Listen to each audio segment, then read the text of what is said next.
যাদের হৃদয়ে আছে আল্লাহর ভয়, তারা কভু পথ ভুলে যায় না।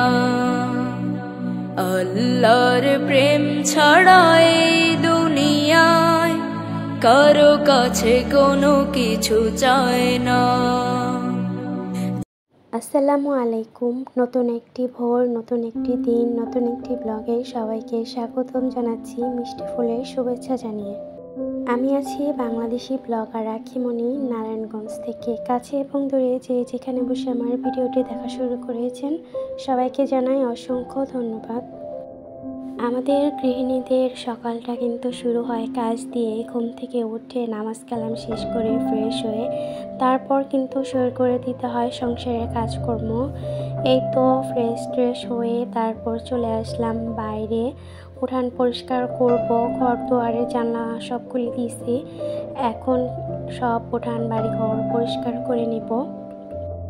একটা সংসারকে পরিষ্কার পরিচ্ছন্ন রাখতে, একটা বাড়িঘর পরিষ্কার পরিচ্ছন্ন রাখতে গেলে কিন্তু নিজেকে অপরিষ্কার হতে হয়, নিজেকে অপরিষ্কার না চাইলেও করে ফেলতে হয়। পরিষ্কার যখন করতে যাই, যখন আমরা অপরিষ্কার জিনিসটা পরিষ্কার করতে যাব তখন অনায়াসে কিন্তু আমাদের গায়ে সে ময়লাটা লেগে যায়। বর্তমান যুগের হাজবেন্ডরা চায় যে বাড়িঘর সংসার সব কিছু টিপটপ থাকুক, আবার ঘরের বউরাও একদম সেজে গুজে টিপটপ থাকুক। এটা কি কোনোভাবে সম্ভব বলেন? এই যে আমি উঠান পরিষ্কার করতেছি, এগুলো কিন্তু রেগুলার যে বাড়িতে জামা কাপড়গুলো পরি সেগুলো পরে আমি কাজকর্ম করতে স্বাচ্ছন্দ্য বোধ করি। এখানে যদি আমি ভারী একটা কাজ করার ড্রেস পরে, ভারী ভারী কানের দুল পরে সেজে গুজে তারপর এখানে উঠান ঝাড়ু দিতে আসতাম, তাহলে কিন্তু আমি কাজটাও করতে পারতাম না, আর নিজের কাছে অস্বস্তি লাগতো। আমরা গৃহিণীরা নিজের সৌন্দর্যকে উজাড় করে ঘর সংসার কীভাবে সুন্দর রাখা যায়, স্বামী সন্তান কীভাবে ভালো থাকে সেই দিকটাই কিন্তু সবসময় খেয়াল করি। নিজের যত্ন, নিজের পোশাক আশাক এসবের কথা তো প্রায় ভুলেই যাই। বিয়ের পর যখন সন্তান হয়ে যায়, সংসারের দায়িত্ব পুরোপুরি কাঁধে এসে পড়ে, তখন কিন্তু আর নিজের দিকে তাকানোর সময় হয় না। এই তো একটা হাত কোপা করে মাথায় একটা ঘুমটো দিয়েই কিন্তু সারাদিন সংসারের কাজকর্ম শুরু করে দিই। এই তো বাড়িঘর সব পরিষ্কার পরিচ্ছন্ন করে তারপর সকালের জন্য চা তৈরি করে নিলাম, আর হাজবেন্ডকেও ডেকে দিলাম। দুইজন একসাথে বসে চা খাবো আর গল্প করব। বাইরে যেহেতু মিষ্টি রোদ, একদম ঝকঝকা আকাশ, তো বাইরে মাচার মধ্যে বসে বসে চা খাবো, তার জন্য চা নিয়ে আসছি। এখানে বাকরখানি নিয়ে আসছিলাম, তো এটা পড়ে গেছে। সবসময় কিন্তু ক্যামেরার সামনে আমরা ভালো জিনিস দেখি, ক্যামেরার পেছনেও কিন্তু অনেক দুর্ঘটনা ঘটে।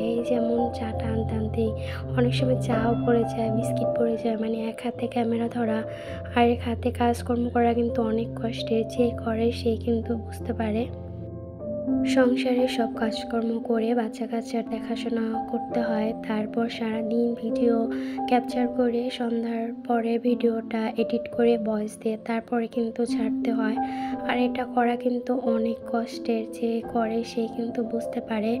আর আমাদের কিন্তু ছোটোখাটো যারা ইউটিউবার আছি তারা কিন্তু নিজের ভিডিও নিজেই করি, মানে আমাদের ভিডিওর ক্যামেরাম্যান আমরাই, ভিডিও এডিট করিও আমরা, ভয়েস দিয়েও আমরা, মানে সকল কাজ কিন্তু আমরা নিজেরাই নিজে করি।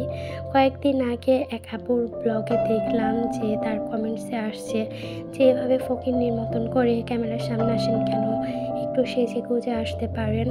আসলে বাচ্চা কাচ্চা সামলিয়ে সংসারে সব কাজকর্ম করে ভিডিও করে কি সেজে গুজে সামনে এসে ভিডিও তৈরি করার এনার্জি হয়তো সকলের হয়ে ওঠে না। অনেকে আবার বলতে পারেন যে ব্লগ কি শুধু আপনারাই করেন, অন্য কেউ করেন না? হ্যাঁ, অন্য যারা বড় বড় ইউটিউবাররা আছে তাদের কিন্তু অনেক হেল্পিং হ্যান্ড আছে, তাদের সাহায্য করার মানুষ আছে, তাই তারা সেজে গুজে ব্লগ ভিডিও করে। আর আমরা যারা একা হাতে সংসার সামলাই, যারা নিজের ভিডিও নিজে তৈরি করি, তাদের কিন্তু ঘর বাহির সব কিছুই সামাল দিতে হয়, তাই সেজে গুজে ভিডিও সামনে এসে ভিডিওতে কথা বলার এনার্জিটুকু হয় না।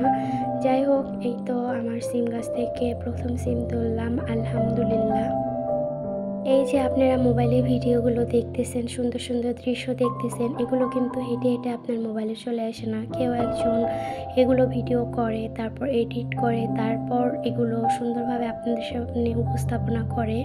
তাই কারো ভিডিও যদি একটু হলেও ভালো লেগে যায় অবশ্যই একটা লাইক করে দিবেন। আর অবশ্যই যদি ভালো লেগে থাকে ভালো গঠনমূলক একটা কমেন্টস করবেন। কারো ভিডিও যদি ভালো না লাগে তাহলে এড়িয়ে যাবেন, কিন্তু বাজে মন্তব্য করবেন না।